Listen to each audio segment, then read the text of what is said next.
So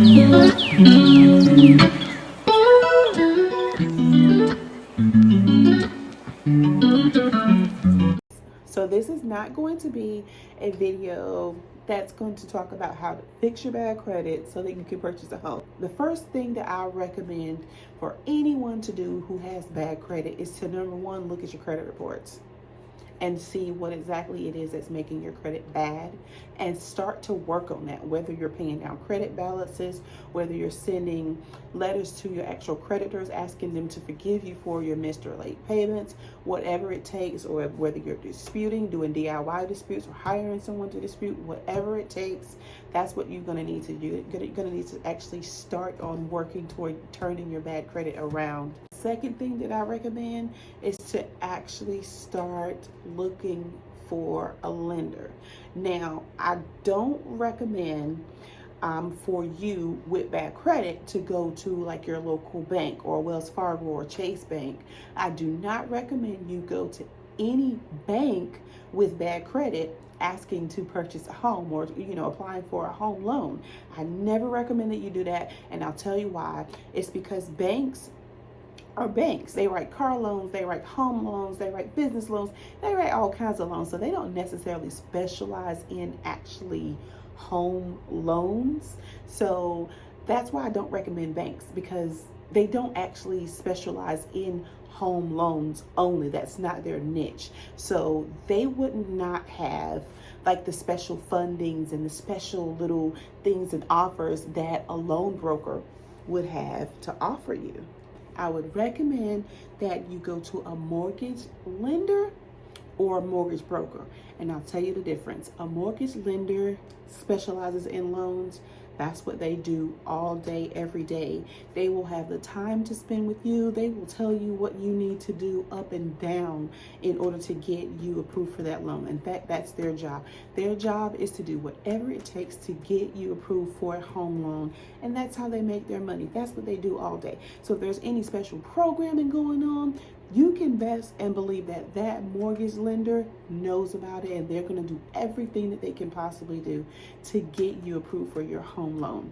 And the next thing that you can do is call up a mortgage brokerage company. They have like a wholesale host of different mortgage lenders that they deal with.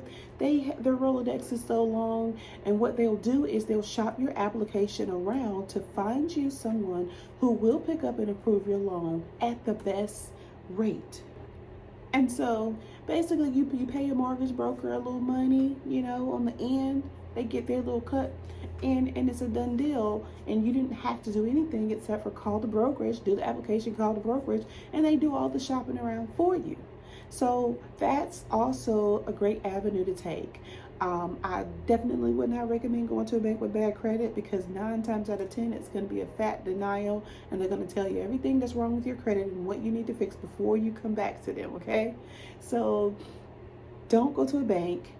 Either call a mortgage lender who specializes in home loans every day, all day, or call a mortgage brokerage, which is like a wholesale store of mortgage lenders, and they will find you someone who will pick you up for that loan with the best rate possible that they can find you.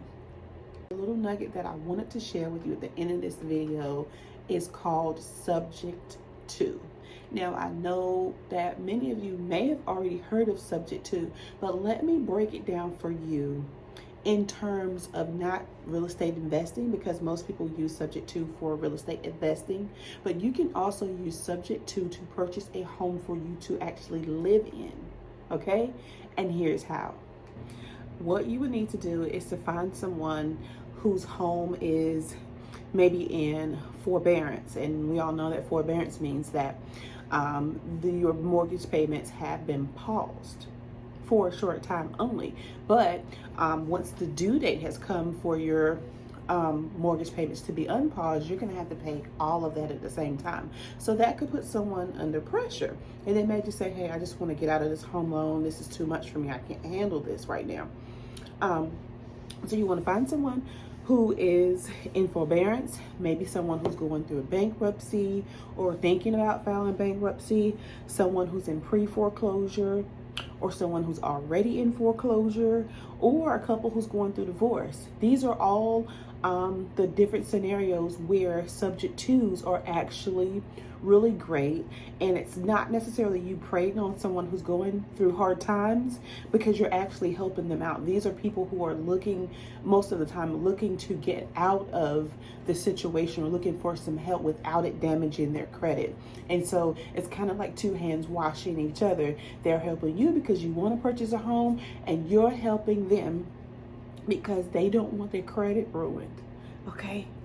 The good thing about doing a subject to is that you never have to apply for anything with the bank. What happens is that you leave the mortgage loan in the owner's name, but your name is on the deed. Your name gets put on the title. So you are the owner. The loan is just still in the original owner's name. So this is what you do, because I know some people are saying, well, that doesn't make any sense. I would never purchase a home that's in someone else's name. This is what you do. So you write out a contract, and the contract should say something like this. Okay, so what you do is you write out a contract. You're doing the subject to because you have bad credit, then you want to put something that helps you out in that area in your contract. If you're doing the subject to because you have a bankruptcy or a judgment against you, or whatever the case may be, maybe your credit card limits are too high and you need to get them down. For whatever reason that you're doing it, you need to take that in consideration as you're writing out the contract. Because if it's a credit issue, and if that's the reason why you are signing up to do the subject to in the first place, what you're going to want to do is put in your contract that, hey, let's say if today is January 1, 2022, you're going to put January 2021-22 until January 2, 2023 is when the home will come out of the seller's name and into my name. So basically you're going to give yourself time to get your credit situation or in your financial situation straight, and then you will be able to go in and get your own loan in your own name. But until then, your name and your contract, word it correctly and very carefully, and your name being on a deed and the title of the home, it gives you the security of knowing that, hey, the owner can't just come in and say, hey, you have to get out. You know, you've caught me up, now you're out of here. Like, that can never happen. So one way that I recommend finding someone who's in pre-foreclosure or foreclosure or forbearance or divorce is just like ask on Facebook, make an ad, put the word out, put signs up. You can even purchase foreclosure and pre-foreclosure listings online in your area. Talk to real estate agents, make some phone calls. I'm going to put some links in the description to kind of get you started and point you in the right direction of where to go purchase listings from of foreclosures or pre-foreclosure homes, things of that nature. But I tell you, using social media is awesome. It's probably better, if you would ask me, because you never know what someone is going through. You can go to like community groups and things of that nature. Hey, is anyone in foreclosure? Call me, I can help, you know? And you know, it's really that simple. I know it sounds kind of like, oh, like duh, like aha moment kind of thing, but yeah, it really does work. So in the comments, just tell me what you think of like the whole subject to idea for purchasing a home with bad credit. I would love to hear your thoughts on it. And like I said, it definitely is an idea, and it's not a bad idea. I mean, I'd use it myself.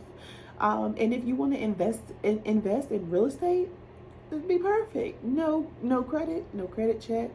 You know, the most that you need with a subject to, purchasing a home through subject to, is a few back payments of the mortgage, which the client has already missed.